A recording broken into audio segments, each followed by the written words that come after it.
Please, sir, don't fire me. This is your family? Why didn't you tell me? We didn't want to burden you. I was too ashamed, sir. This ends now. Every morning, billionaire Adrian Vale saw his maid, Rosa, arrive before sunrise and leave long after the mansion lights went dark. She was quiet, respectful, and never asked for anything. But one stormy evening, Adrian noticed her slipping out through the back gate, clutching a small paper bag as if her life depended on it. Curiosity turned into concern. Instead of calling his driver, he followed her himself through narrow streets, past the edge of town, until she stopped at an abandoned house with broken windows and a collapsing roof. Adrian expected secrets. He expected betrayal, maybe even theft. But what he saw inside froze him in place. Rosa was not hiding money, jewelry, or lies. She was caring for someone, an elderly woman lying on a thin mattress, shivering beneath torn blankets. Her mother. When Adrian stepped inside, Rosa panicked, begging him not to fire her. But then her mother whispered a truth Adrian never expected to hear, a truth connected to his own past, his fortune, and the one mistake he thought had been buried forever. That night changed all their lives. Adrian stood in the doorway, rain dripping from his expensive coat onto the cracked wooden floor. For a moment, he could not speak. The room smelled of damp walls, old smoke, and medicine. A single candle burned on an overturned crate, its weak flame fighting against the cold wind that slipped through the broken window. Rosa dropped the paper bag. A small loaf of bread rolled out, followed by 2 apples and a bottle of cheap medicine.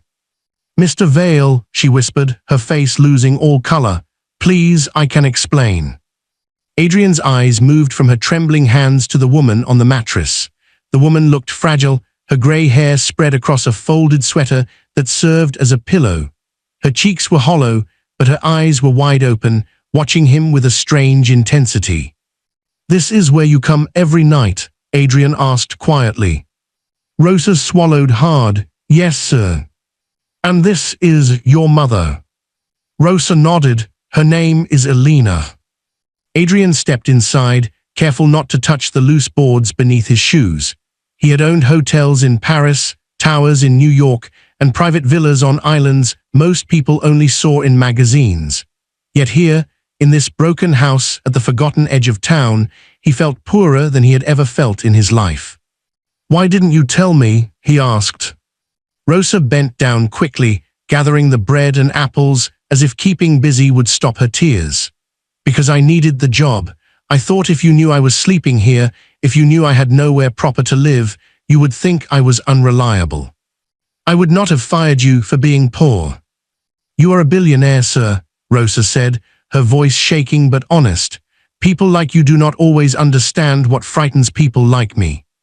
The words struck him harder than anger would have. Adrian looked around the room. A rusty bucket caught rainwater from a leak in the ceiling. A torn blanket hung over one window. Beside Elena's mattress sat a small wooden box filled with folded letters, yellowed photographs, and a silver locket. Elena coughed, and Rosa hurried to her side. "Mother, please don't try to speak." But the old woman raised one thin hand. Her eyes remained fixed on Adrian, not with fear, but recognition. "You look like him," Elena whispered. Adrian frowned. "Like who?" Elena's lips trembled. "Your father." The room seemed to shrink around him. "My father has been dead for 20 years, Adrian said. "I know." Elena closed her eyes briefly, as if the memory hurt. "I was there before everything changed." Adrian felt a chill that had nothing to do with the storm. His father, Victor Vale, had built the Vale fortune from shipping, factories, and real estate. To the world, he had been a genius. To Adrian, he had been a distant man with polished shoes, cold eyes, and secrets locked behind office doors. "What are you talking about?" Adrian asked. Rosa looked between them in confusion. "Mother." Elena reached toward the wooden box. "The letters." Rosa hesitated. "Give them to him," Elena said. Adrian watched as Rosa opened the box and removed a bundle tied with faded blue ribbon. The paper was old, the edges worn soft from years of handling. When Rosa placed them in Adrian's hands, he saw his father's handwriting immediately. His chest tightened. He had seen that handwriting on contracts worth millions, on birthday cards signed by assistants, on the final note left in the family safe after Victor Vale died. Adrian untied the ribbons slowly. The first letter began with 2 words that made his breath catch. My Elena. He looked up. You knew my father. Elena's tired eyes filled with tears. I loved your father before he became powerful, before the suits, before the cameras, before the name Vale meant anything. Rosa covered her mouth. Adrian shook his head. No, my father was married to my mother. Later, Elena whispered, not then. Thunder rolled above the roof. The candle flickered violently. Adrian read another line, then another, each sentence pulling him deeper into a life he had never been told existed. His father had promised Elena a home, a future, a family. Then money had come, ambition had come, and one day Victor Vale had disappeared from her life without a goodbye. There is more, Elena said weakly. Adrian looked at her. She pointed to the silver locket. Rosa picked it up and opened it. Inside was a tiny photograph of a younger Elena standing beside Victor Vale. Between them was a baby wrapped in a white blanket. Adrian's voice became barely audible. Who is the child? Elena looked at Rosa, then back at Adrian. My daughter, she whispered, your father's daughter. Rosa froze. Adrian felt the world tilt beneath him. He stared at Rosa, the quiet maid who polished his silver, washed his floors, and greeted him every morning with respectful silence.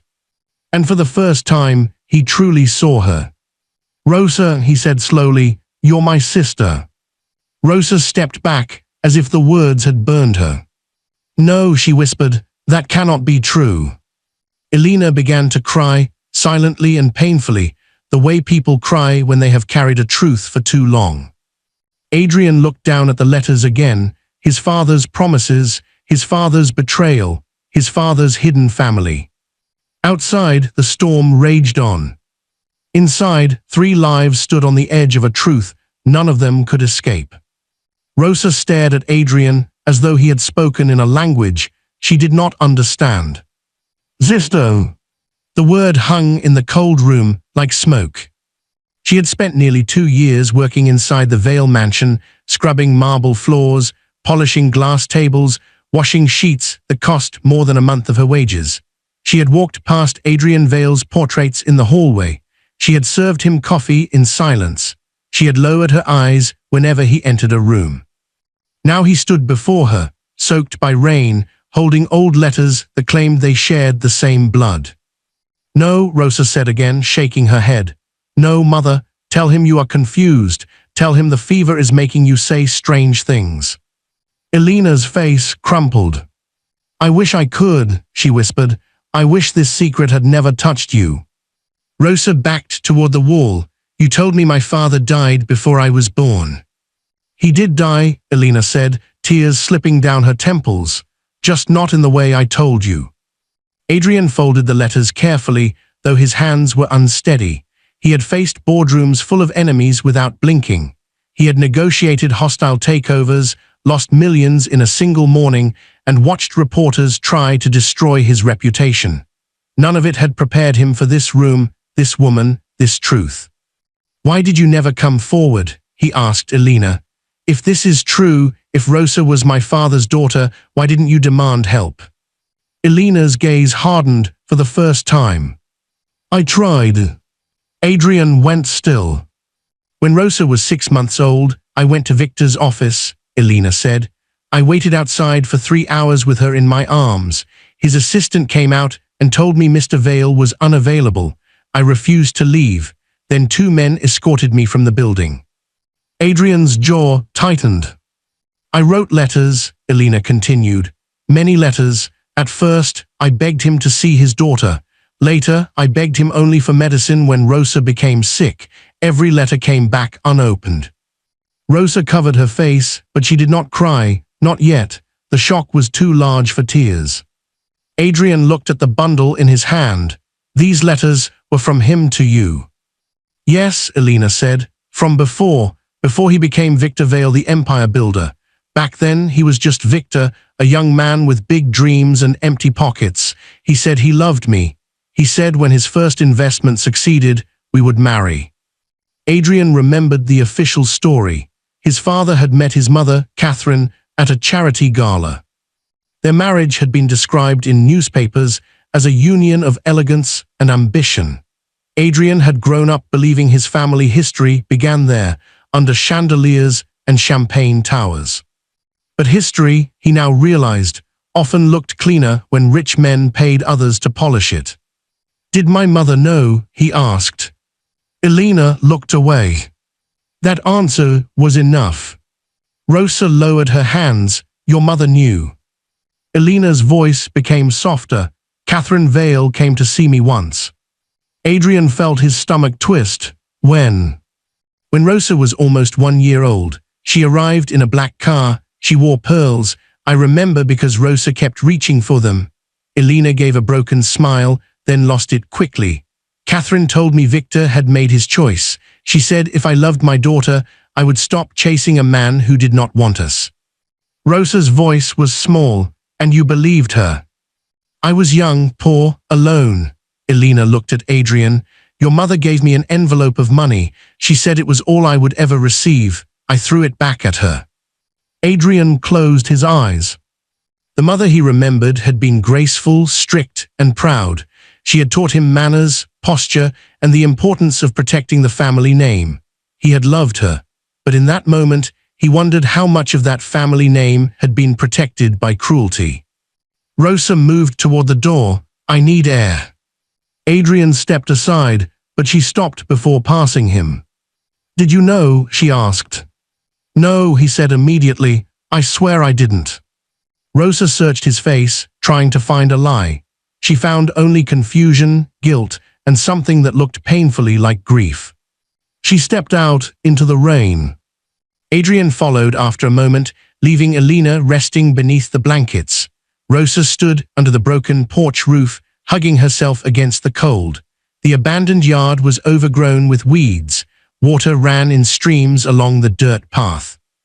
I worked in your house, she said without looking at him. Do you understand that? I cleaned rooms that might have belonged to me too. I ate leftovers in the kitchen while you hosted dinners for people who never even looked at my face. Adrian said nothing because there was no defense. I am not blaming you for what your father did, Rosa continued, but I don't know how to stand here and pretend this does not humiliate me. It humbles me, Adrian said quietly. She turned toward him. He looked older in the rain, less like the untouchable man from magazines, and more like someone whose whole life had cracked open. I thought I inherited an empire, he said. Tonight I learned I inherited a debt. Rosa's expression trembled. I don't want your money, she said. I know. I don't want pity. You won't get it. Then what do you want? Adrian looked back at the broken house.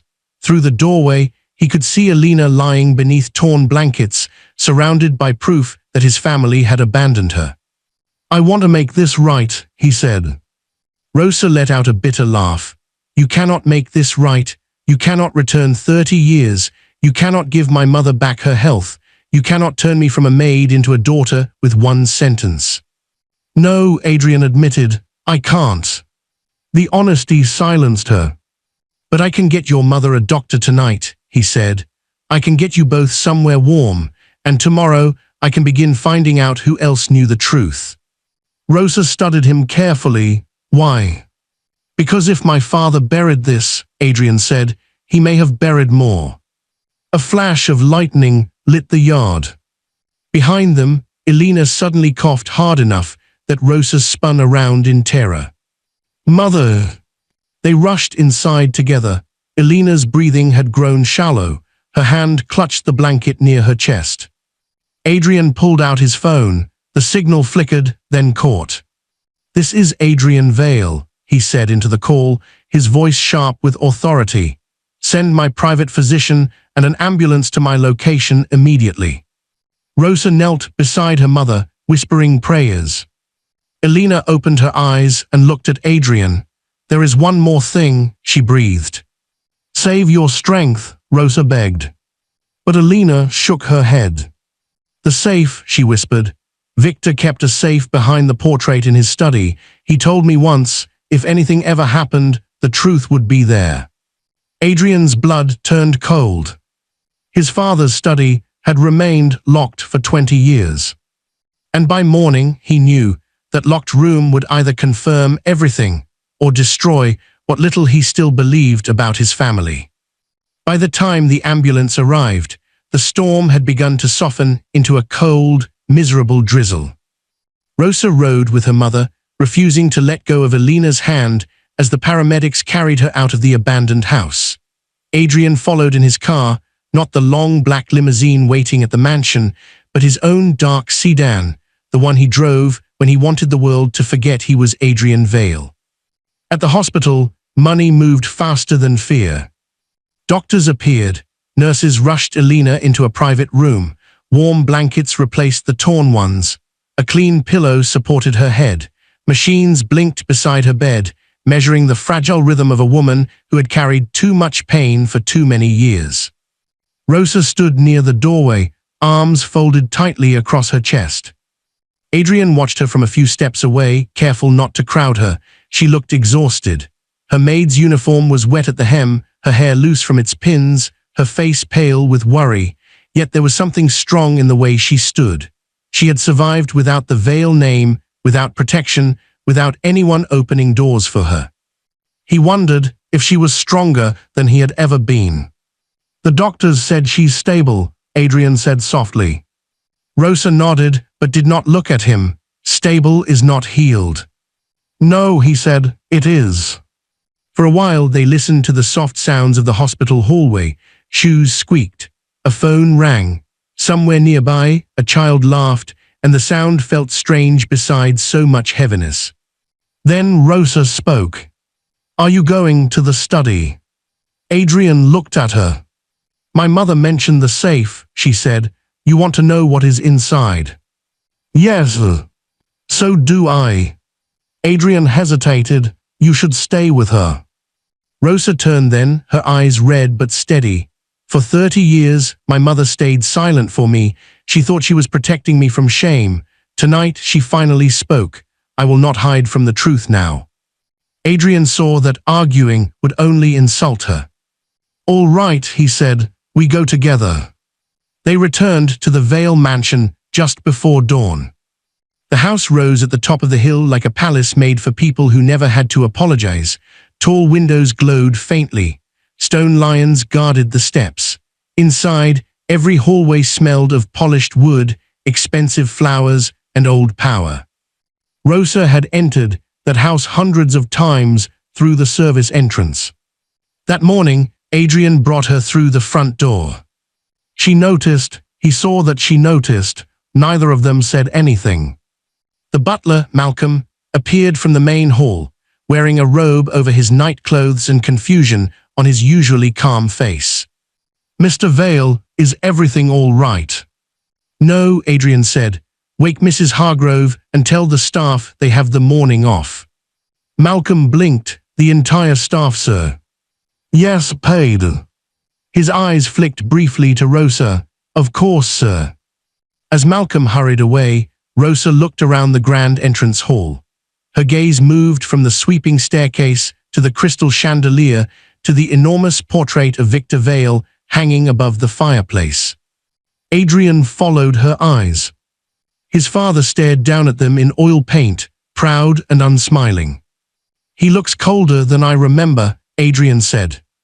"He looks exactly like a man who could leave people outside in the rain," Rosa replied. The words should have offended him. They did not.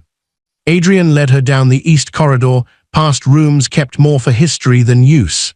At the end stood 2 carved wooden doors, his father's study. No one entered that room anymore. Not cleaners, not guests, not even Adrian. When Victor Vale died, Adrian had ordered the doors locked and the keys stored away. He had told himself he was preserving his father's memory. Now he wondered if he had simply been afraid to search it. Adrian took a brass key from a hidden drawer in the hallway table. It felt heavier than it should have. The lock turned with a stiff click. The doors opened. The study smelled of leather, dust, and old cigars. Heavy curtains blocked the pale morning light. Bookshelves covered 3 walls. A massive desk sat in the center, untouched for 2 decades. On the 4th wall hung another portrait of Victor Vale, smaller than the one in the hall, but more severe. Adrian crossed the room and pulled the curtain open. Grey light spilled over everything. Rosa stayed near the door. "I used to dust outside this room," she said quietly. "Mrs. Hargrove told me never to touch the handle." "But Mrs. Hargrove has worked here since before I was born," Adrian said. "Then maybe she knows something." Adrian looked at her, realizing she was right. But first, the safe. He approached the portrait and lifted it from the wall. Behind it was exactly what Alina had described, a steel safe built into the paneling. Adrian stared at it. Rosa stepped closer. "Do you know the combination?" "No." He tried his father's birthday. Nothing. His mother's birthday. Nothing. The date Victor founded Vale Industries. Nothing. His own birthday. Nothing.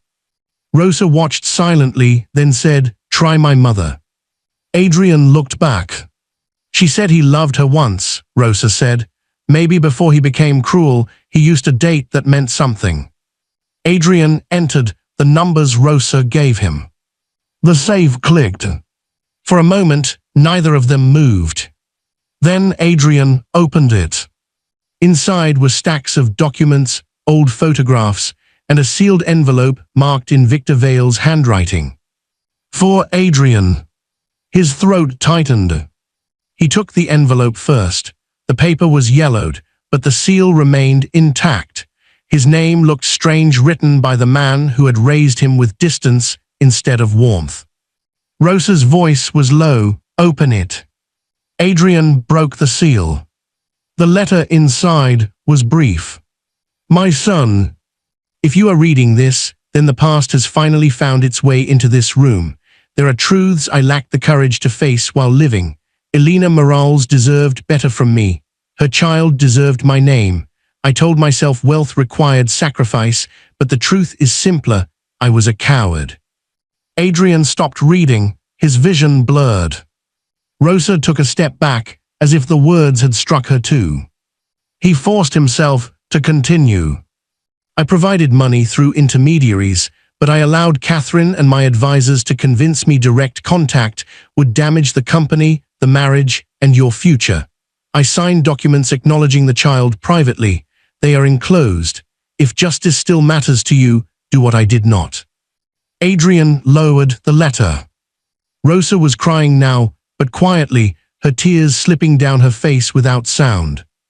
"He knew," she whispered. "He always knew." Adrian opened the folder beneath the letter. Inside was a birth record, a private acknowledgement of paternity, bank transfer records, and legal papers prepared but never filed. Rosa Elena Morales was named clearly as Victor Vale's daughter. There was no room left for doubt. Adrian felt shame rise in him like heat, not because he had done this, but because he had benefited from it. Every polished floor, every chandelier, every account in his name had stood above a hidden wound. Then he noticed another folder at the bottom of the safe. It was marked Catherine. Adrian opened it and found letters, legal threats, and instructions written in his mother's elegant hand. She had not merely known. She had helped erase Rosa and Elena. She had directed payments away from them. She had ordered assistants to return letters unopened. She had warned doctors, lawyers, and bankers to protect the Vale name at all costs. Rosa read over his shoulder, her face changing from grief to disbelief. "She made sure we stayed poor," Rosa said. Adrian closed his eyes. Before he could answer, the study door creaked. Mrs. Hargrove, the head housekeeper, stood in the doorway, dressed in black, her silver hair pinned tightly. Her face was pale. I wondered, she said quietly, when someone would finally open that safe. Adrian turned slowly. You knew, he said. Mrs. Hargrove lowered her eyes. Yes, sir, she whispered, and I have been ashamed for 20 years. Mrs. Hargrove stood in the doorway as if the weight of the house had settled on her shoulders. For more than 20 years, Adrian had known her as a woman of perfect order. She ran the mansion with quiet authority, knew which flowers belonged in which room, which guests drank coffee without sugar, and which staff members needed extra money before they were brave enough to ask. She had been present at his childhood birthdays, his mother's charity dinners, his father's funeral. Now she looked small. Rosa wiped her face quickly, refusing to appear broken in front of the woman who had once corrected the way she folded towels. Adrian held up the folder marked with his mother's name. How much did you know? He asked. Mrs. Hargrove stepped into the study, her hands clasped tightly in front of her. Enough. That is not an answer. No, she said, it is not. Rosa's voice cut through the room. Did you know who I was when I came to work here? Mrs. Hargrove looked at her, and her eyes filled with a sadness that seemed practiced, as if she had rehearsed this confession in silence for years. Yes. Rosa went still. Adrian felt the air sharpen. You hired her, he said. You chose her from the agency. Mrs. Hargrove nodded. Why? Rosa demanded. To watch me, to laugh at me, to make sure I stayed where your employers wanted me. No, Mrs. Hargrove said, her voice trembling, to keep you close. Rosa laughed once, bitter and wounded. Close, I was cleaning floors. I know. You knew I was Victor Vale's daughter, and you handed me a mop. Mrs. Hargrove flinched. I thought it was the safest way to help you. The safest way for whom? Rosa asked. The old housekeeper lowered her gaze. Adrian opened another document from the safe. My mother instructed staff and legal representatives to prevent Elena Morales from contacting the family. Your name appears here. Mrs. Hargrove closed her eyes. Adrian's voice hardened. Look at me. She did. What did you do? For a moment, only the clock on the mantel answered. Tick, tick, tick. It had belonged to Victor Vale, a gold-trimmed thing that measured time as if time itself could be owned. Mrs. Hargrove drew a shaky breath. When your mother discovered Elena had a child, she became afraid, not only of scandal, of losing power. She believed everything Victor had built would be threatened if another heir appeared. Another heir, Rosa repeated quietly, as if the word tasted strange. She ordered letters destroyed, Mrs. Hargrove continued. She told everyone Elena was unstable, dangerous, greedy. I was younger then. I had 2 children. My husband had just died. I needed this position. So you obeyed, Adrian said. Yes. Rosa turned away, pressing a hand to her mouth. Mrs. Hargrove spoke faster now, as if the confession had become a flood.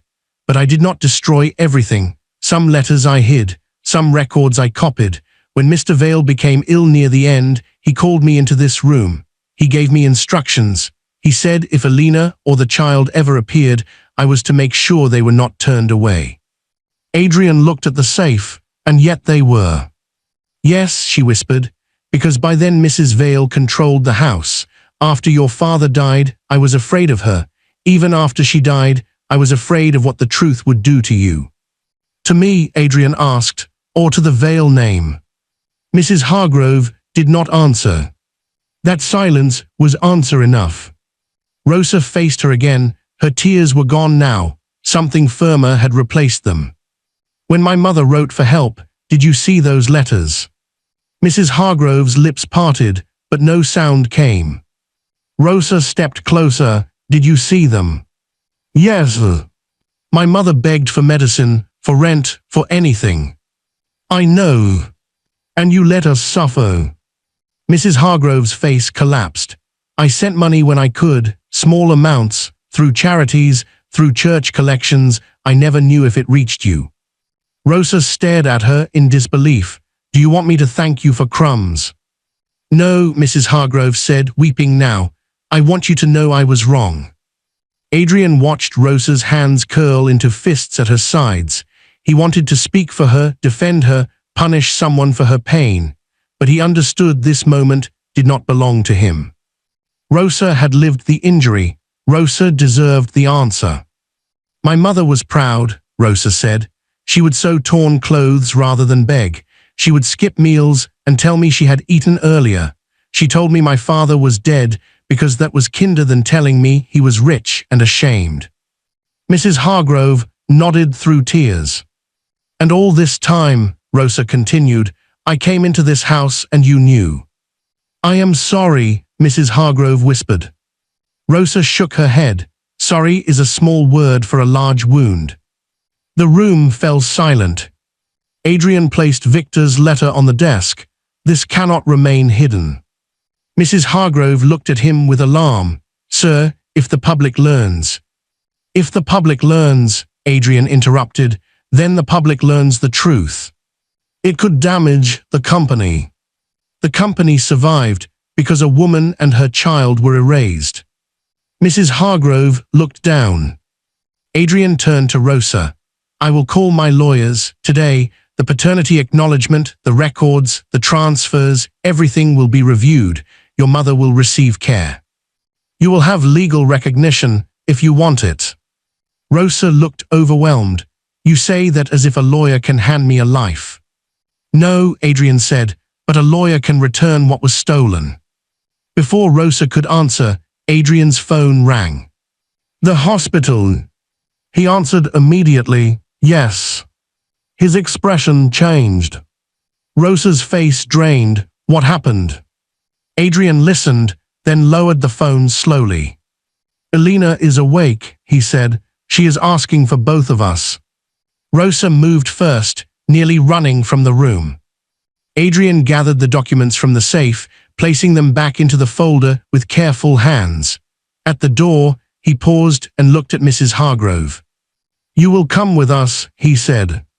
She looked startled. Sir. Elena deserves to hear the truth from everyone who helped hide it. Mrs. Hargrove nodded, trembling. As they left the study, Adrian glanced once more at his father's portrait. For the first time, he did not see a legend, a builder, or a man whose approval he had spent his life chasing. He saw a coward who had left others to clean up the ruins of his choices. And Adrian understood that wealth could buy silence for a while, but never forever. By the time they reached the hospital, morning had fully arrived.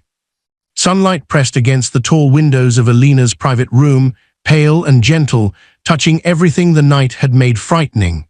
The machines beside her bed still blinked steadily. A nurse adjusted the blanket over her feet, then stepped aside when Rosa entered. Mother!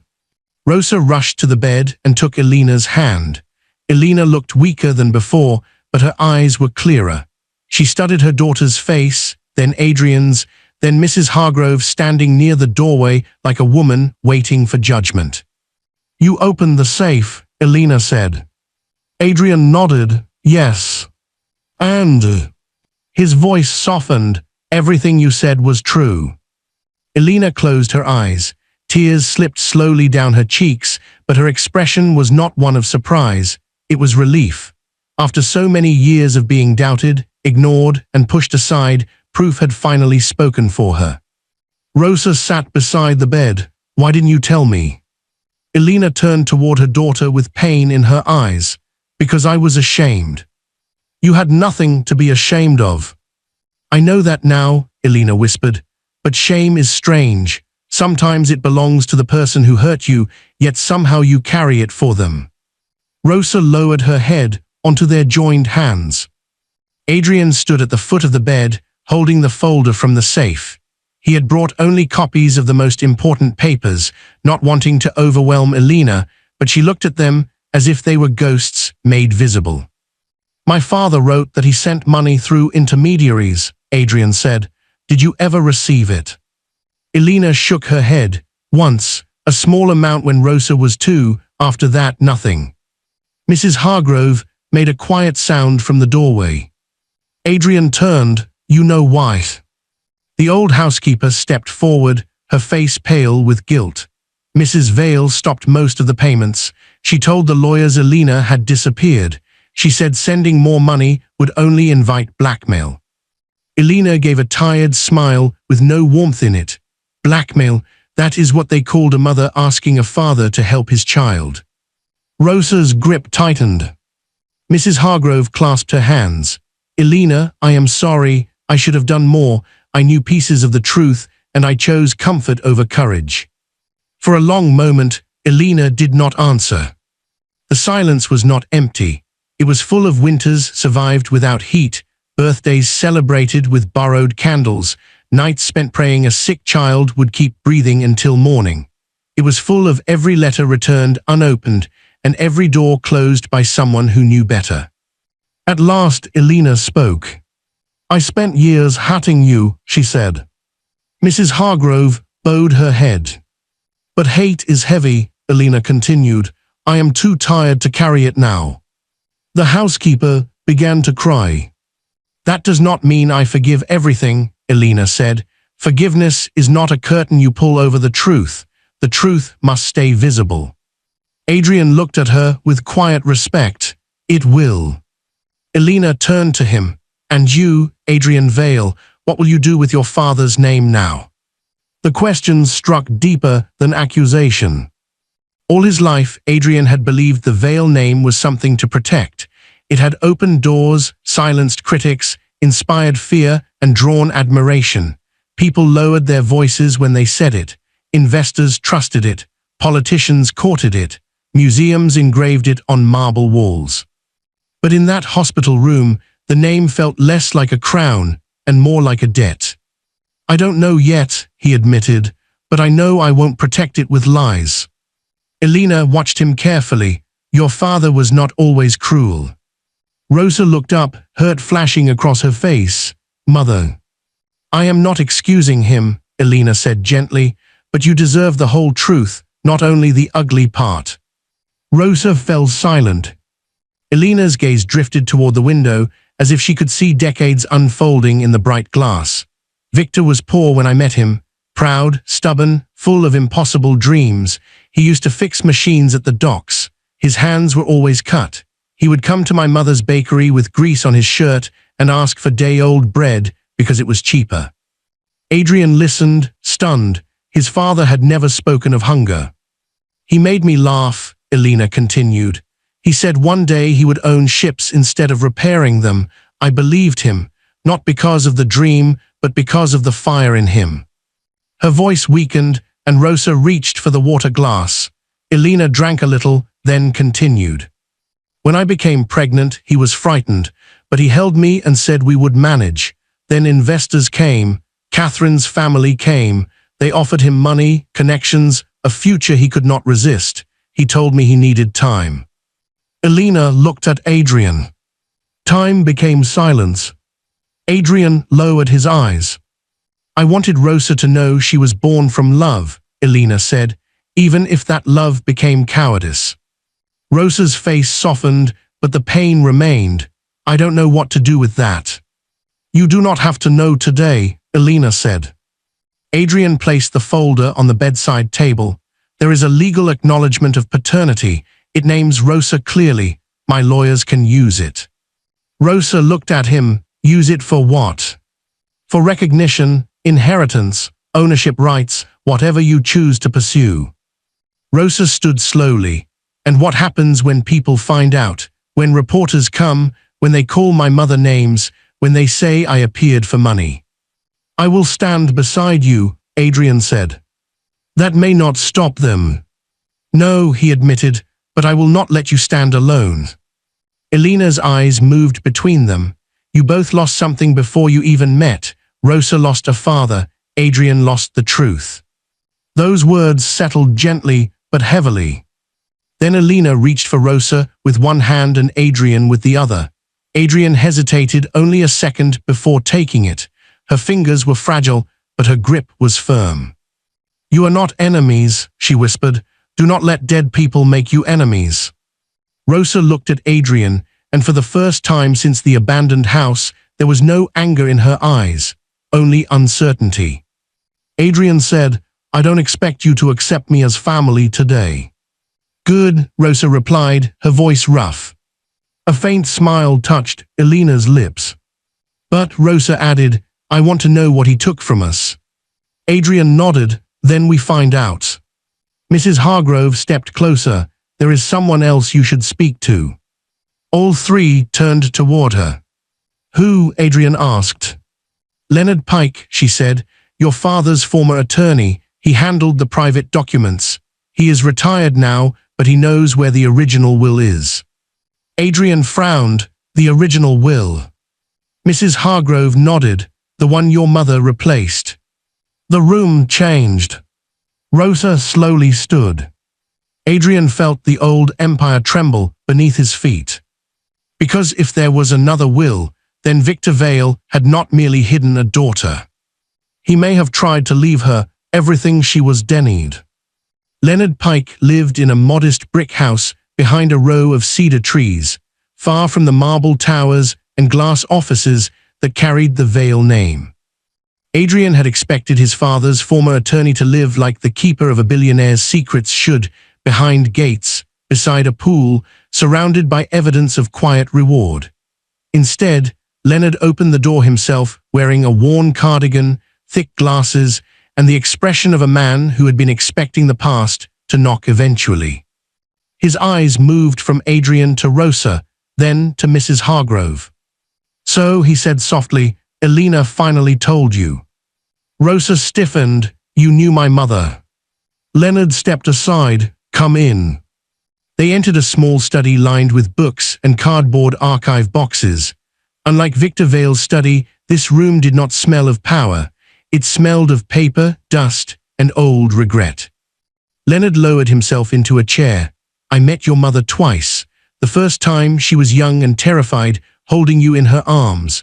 The second time she was older, thinner, and angry enough to frighten every man in Victor Vale's office." Rosa's voice shook. "Then why didn't you help her?" Leonard removed his glasses and rubbed his eyes. "Because I was paid not to." The answer was so blunt that even Adrian went silent. "I will not dress it up," Leonard said. "I was ambitious. Victor was my most powerful client. Catherine Vale was even more ruthless than he was. When she wanted a problem buried, people obeyed." "A child," Rosa said. "I was not a problem." "No," Leonard replied. "You were an heir." Adrian leaned forward. "Mrs. Hargrove said there was another will." Leonard looked at him for a long moment. "There was." "Where is it?" The old attorney stood with effort and crossed to a metal filing cabinet. From the bottom drawer, he removed a sealed document envelope wrapped in plastic. He placed it on the desk with both hands, as though it was something sacred or dangerous. "Victor signed this 6 months before he died," Leonard said. "He was ill, frightened, and finally honest. He wanted Elena provided for. He wanted Rosa legally recognized. He wanted half of his personal estate placed in trust for her." Rosa stared at the envelope. "Half." The word seemed too large to enter the room. Adrian looked at Leonard sharply. "That was never filed." "No." "Why?" "Catherine found out," Leonard said.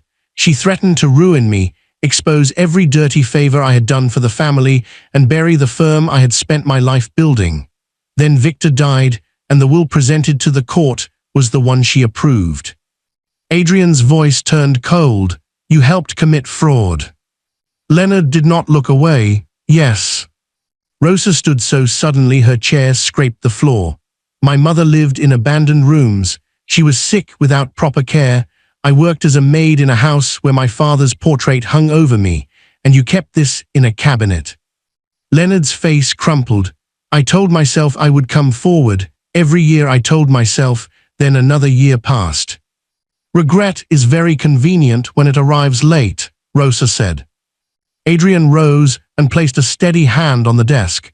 "You will make a sworn statement." Leonard nodded. "I already wrote one." He opened another folder and slid the pages forward.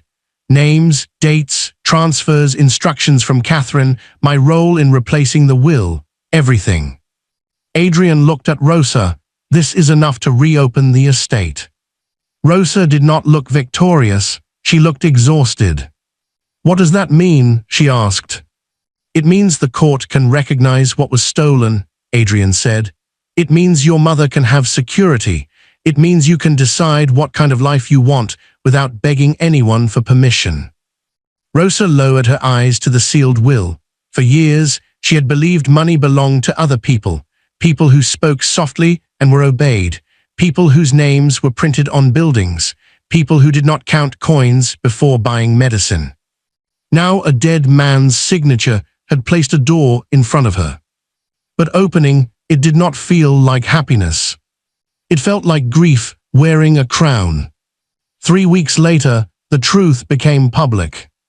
Adrian did not wait for gossip to leak. He held a press conference himself on the front steps of Vale Industries.